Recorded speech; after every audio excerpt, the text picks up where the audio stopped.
अस्सलाम वालेकुम फ्रेंड्स, मैं हूं आपका होस्ट तैमूर बलोच और आप देख रहे हैं तैमूर चैनल। यहाँ मैं आप सब मौजूद हूं एक न्यू वीडियो में।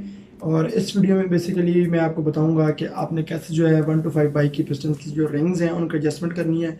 तो उससे पहले मैं थोड़ा सा आपको गाइड कर दूं कि जो 1 to 5 बाइक की या 70 बाइक की जो रिंग्स होती हैं उनकी एडजस्टमेंट जो है वो काफ़ी हद तक इम्पैक्ट कर सकती है आपके बाइक की स्पीड को, आपकी बाइक की बूस्टअप को और उसके अलावा उसकी लाइफ को। अगर आपके बाइक्स की जो रिंग्स की सेटिंग है वो सही नहीं होगी तो आपका बाइक स्मोक कर सकता है, उसके अलावा आपका बाइक स्टार्टिंग में प्रॉब्लम कर सकता है, उसके अलावा आपका बाइक फ्यूल कंजप्शन में उसका वो हो सकता है। और उसके अलावा जो मेन इशू आपके पास आएगा वो यही आएगा कि जो बाइक की जो स्टार्टिंग है वो काफ़ी जो है वो प्रॉब्लम क्रिएट करेगी और ऑयल की जो है वो कंजप्शन ज़्यादा हो जाएगी।